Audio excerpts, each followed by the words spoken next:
Hello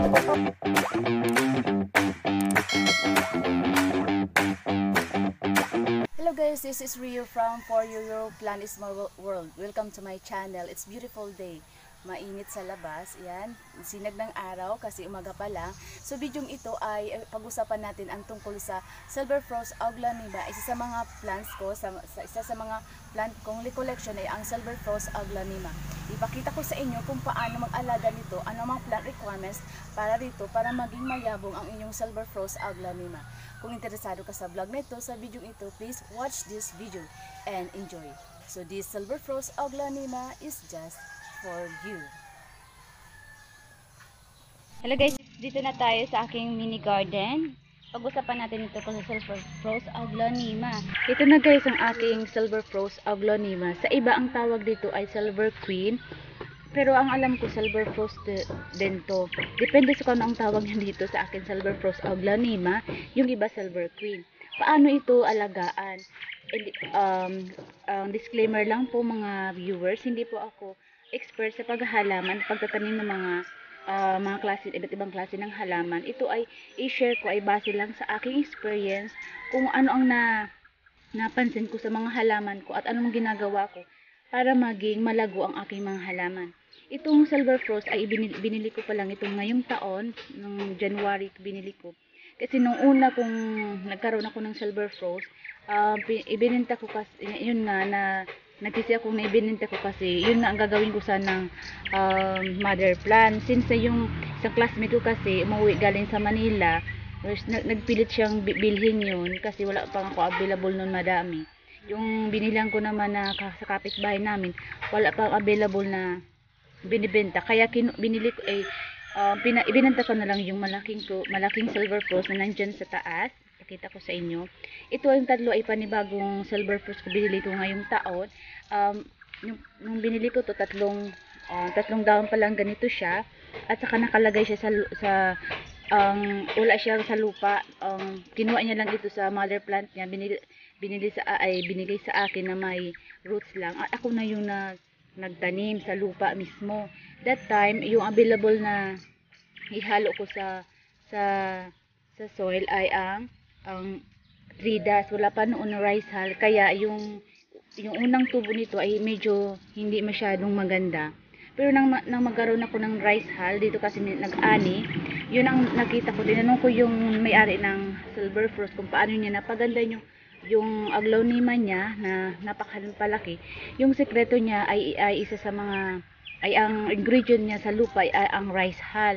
Bakit kasi ang rice hull ang pinaka the best sa soil na hihalo sa Silver Frost Aglaonema kasi ang gusto nito since lumalaki itong house plant na to, as in ang tumataas talaga siya, gusto niya yung roots niya makahinga, yung makabuelo or makarelax yung roots niya. Kaya ayaw niya na pure na soil kasi once na dinidiligan natin siya, nagiging matigas yung soil. Kaya gusto niya yung may rice hull para maging relax yung soil niya, maganda yung tubo niya. Napansin ko nung una, hindi pa talaga siya tumutubo na panibagong dahon.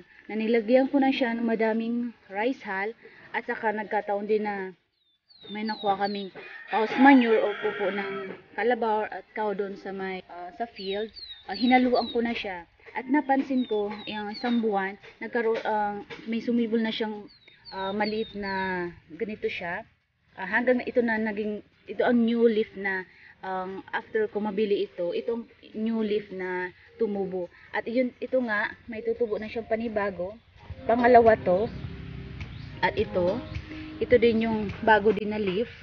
Simula nang binili ko to. At ito panibago na naman siya. So sa experience ko, napansin ko, kapag nilagay mo maraming rice hull at saka may fertilizer din na house manure, mas madaling tutubo at sisibol ng mga panibagong dahon.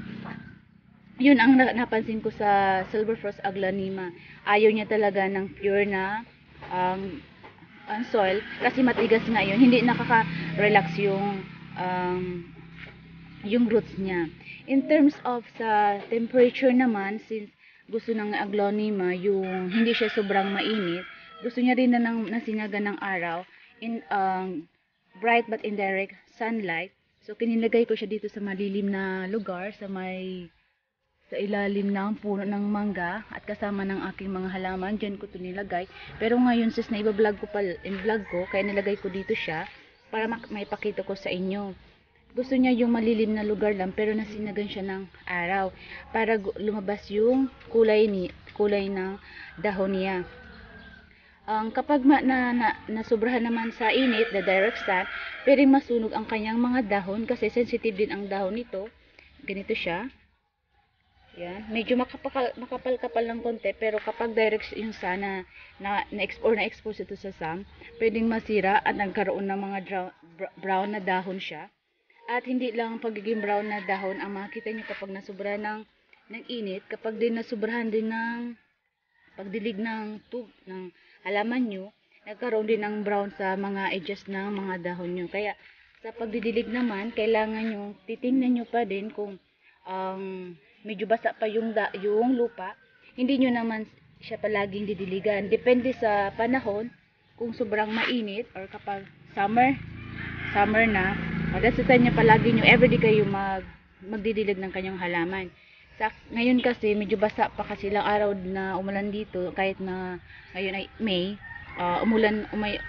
mainit pero minsan umuulan din sa lugar natin sa Pilipinas, kaya madalas basa yung lupa nito at nilagay ko ito sa labas kaya naulanan talaga, kaya hindi ako masyado na didilig ng halaman. Pero nung mga April, March na medyo mainit talaga, yan, palagi ko siyang dinidiligan.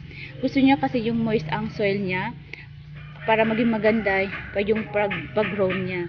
Huwag niyo hayaan maging dry talaga, totally dry yung soil niya bago niyo diligan para hindi mamatay ang silver frost niyo. Gusto niya yung moist ang kanyang soil.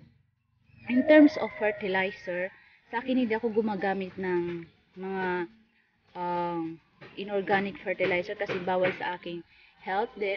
Ayaw ko malanghap yun.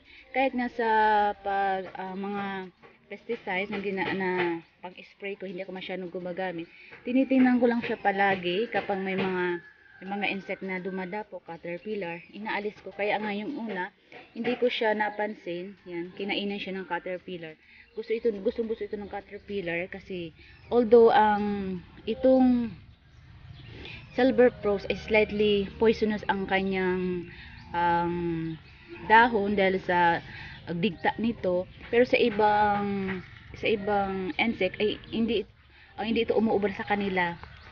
Gusto nila itong kainin, kaya ito may mga kinainan siya, hindi ko siya napansin. So kailangan titingnan niyo palagi siya, lalo na kapag gabi. Diyan yung time na oras na dumadapo ang mga insekto.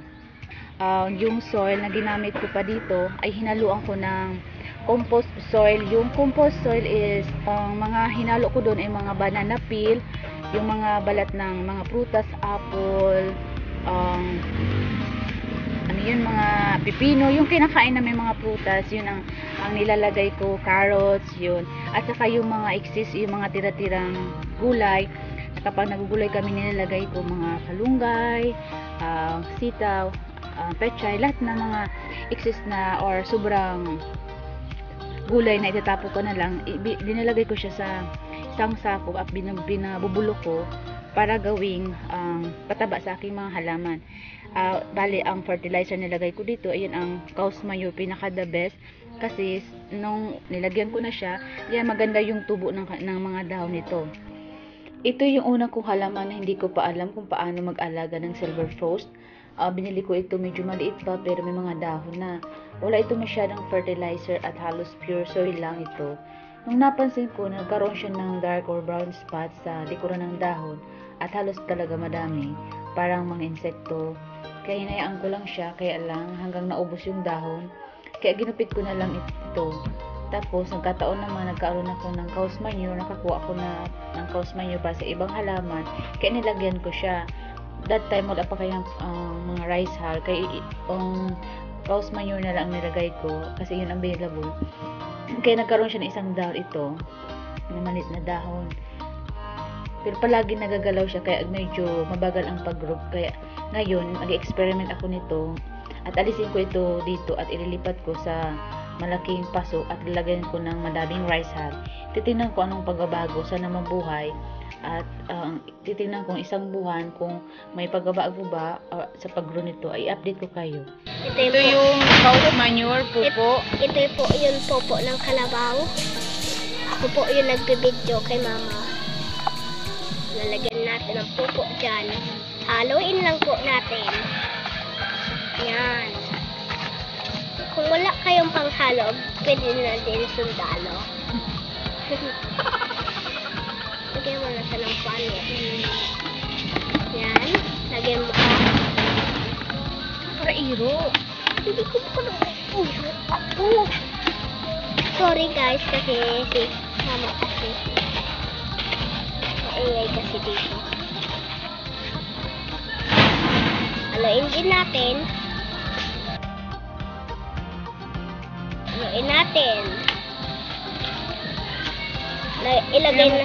Lagay na natin itong maskitas. Make sure hindi maputol so niya, so dahon o so ugat niya. Tatanim muna natin siya.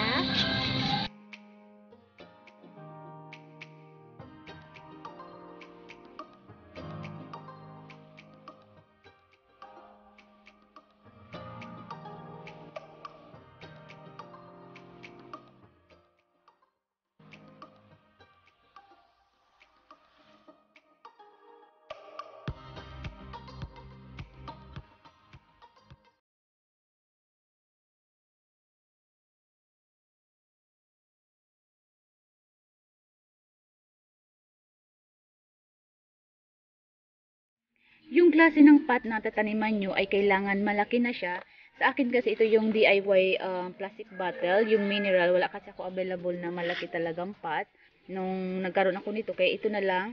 Since na environmentally friendly tayo ngayon, kailangan maging creative din tayo at maging mapili tayo sa paggamit ng mga lalagyan natin halaman. Kung may mga available din na ganito mga plastic bottle, yun na lang ang gagawin natin. Yung, kinulayan ko na lang siya para magandang tingnan.